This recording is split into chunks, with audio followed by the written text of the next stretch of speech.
কোটা বাতিলের দাবিতে শিক্ষার্থীদের অবরোধ কর্মসূচি নিয়ে আরও জানাতে বা সাভার থেকে যোগ দিচ্ছেন সহকর্মী রুবেল আহমেদ। রুবেল, সকাল 10টা থেকে তো কর্মসূচি শুরু হওয়ার কথা রয়েছে।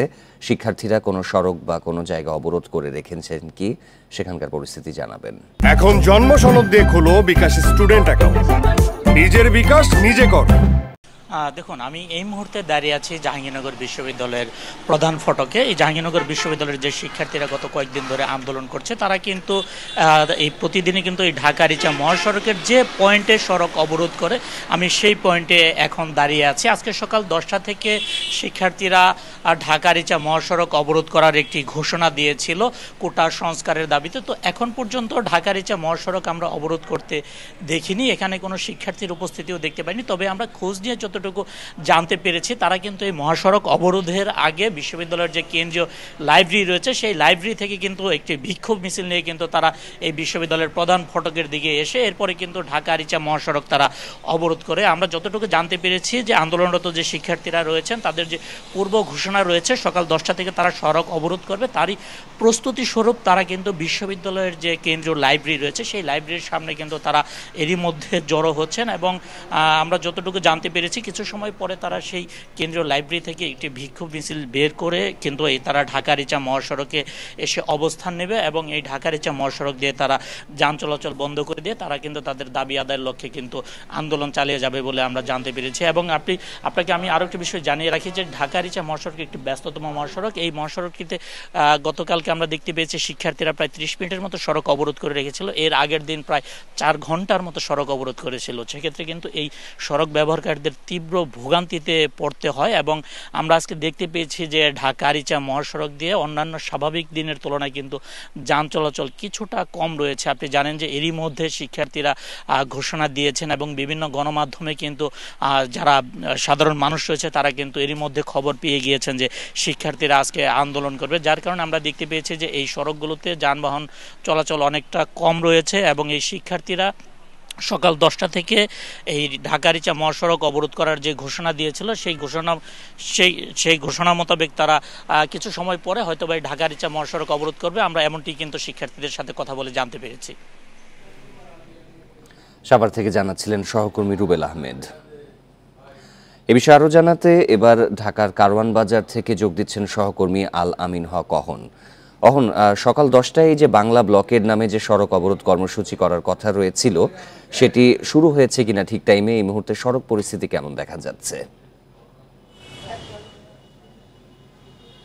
এই মুহূর্তে সড়কের পরিস্থিতি বেশ ফাঁকায় আমরা দেখেছি। এবং এই যে আজকে ব্লক করা হবে, এই খবরে কিন্তু ব্যক্তিগত যানবাহনও নামিয়েছেন কম অনেক। আমি সেই দৃশ্য আপনাকে দেখাতে চাই সরাসরি।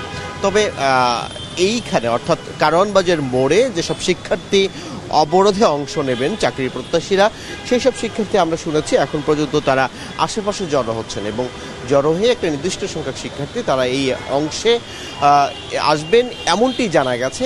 এখন পর্যন্ত আইনশৃঙ্খলা বাহিনীর সদস্যদের আমরা দেখেছি এবং আইনশৃঙ্খলা বাহিনীর সদস্যরা সতর্ক অবস্থানে আছেন। নিশ্চয়ই মানুষের যেন ভোগান্তি না হয় সেই বিষয়টি তারা নিশ্চিত করার জন্যই এখানে এসেছেন। এবং আপনি জেনে থাকবেন, এই যে অবরোধ, সেই অবরোধের কারণে মানুষের ভোগান্তি তো হয়, একই সঙ্গে আবার অনেকের মতামত যে যেসব শিক্ষার্থী আন্দোলনে অংশ নিয়েছেন তাদের দাবি যৌক্তিক এবং এই যৌক্তিক দাবি মেনে নেওয়ার আহ্বানও জানিয়েছেন কিন্তু অনেক। এই সড়কে যারা চলাচল করেন তারা যেমন ভোগান্তিতে পড়ছেন, একই সঙ্গে শিক্ষার্থীদের তাদের চাওয়া পাওয়ার বিষয়টি কর্তৃপক্ষ কিংবা সরকারের নজরে যেন দ্রুত আসে সেই বিষয়টিও তারা বলছেন। যত দ্রুত সম্ভব হবে ততই মানুষের ভোগান্তি কমবে এবং শিক্ষার্থীরা পড়ার টেবিলে ফিরে যাবেন। শিক্ষার্থীরাও কিন্তু তাই বলছিলেন। তারা বলছিলেন যতক্ষণ না পর্যন্ত তাদের এই আহ্বানে সাড়া না দেওয়া হবে ততক্ষণ পর্যন্ত তারা আন্দোলন চালিয়ে যাবেন। এবং যদি তারা শেষ পর্যন্ত কোটা ব্যবস্থার সংস্কার করেন, তারা কিন্তু সংস্কার চেয়েছেন, সংস্কার করলেই তারপরে তারা পড়ার টেবিলে ফিরে যাবেন। এবং যতক্ষণ না তাদের চাওয়া পাওয়ার হিসেব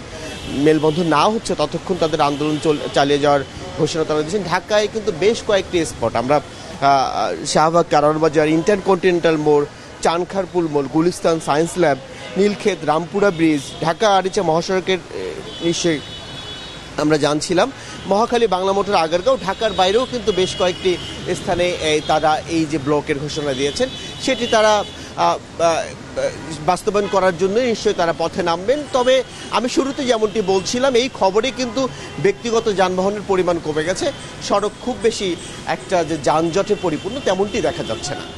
অহন আমাদের সাথেই থাকবেন এবারে ঢাকা বিশ্ববিদ্যালয়ের পরিস্থিতি জানাতে সেখান থেকে যোগ দিচ্ছেন সহকর্মী নূরে আলম।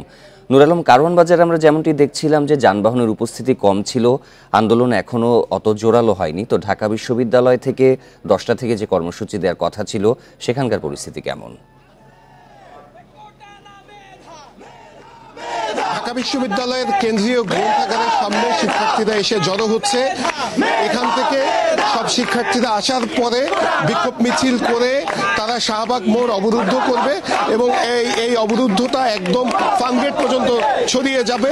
এই পাশে মৎস্য ভবন, চাঙ্কারপুল মোড়, এই চাঙ্কারপুল মোড় সহ বিভিন্ন মোড় তারা অবরুদ্ধ করবে। শিক্ষার্থীরা বলছেন যতক্ষণ পর্যন্ত তাদের এক দফা দাবি মেনে নেওয়া না হবে ততক্ষণ পর্যন্ত তারা তাদের আন্দোলন কর্মসূচি চালিয়ে যাবেন। তারা বলছেন যে 2018 সালে যে পরিপত্র হাইকোর্ট থেকে বাতিল করা হয়েছে কোটা বাতিলের, সেটি আবার সেই রায়টি বাতিল করতে হবে। সেই সঙ্গে ক্ষুদ্র নৃগোষ্ঠী এবং পিছিয়ে পড়া জনগোষ্ঠীদের জন্য যে কোটা প্রয়োজন সেটি ঠিক করার জন্য একটি বিশেষজ্ঞ কমিটি করে তারপরে এই কোটাটি আবার বহাল রাখতে হবে, কিন্তু সেটি কোনোভাবেই 10 ভাগের বেশি হতে পারবে না। আর শিক্ষার্থীরা বলছেন যে কোটা প্রথা আবার যদি বহাল করা হয় তাহলে মেধাবীরা বৈষম্যের শিকার হবেন। এখন 56 সরকারি প্রথম এবং দ্বিতীয় শ্রেণীর চাকরিতে 56 ভাগ কোটা রয়েছে। এই 56 ভাগ কোটার মধ্যে মুক্তিযোদ্ধা কোটা 30 ভাগ, নারী কোটা 10 ভাগ, জেলা কোটা 10 ভাগ সহ 56 ভাগ কোটা রয়েছে।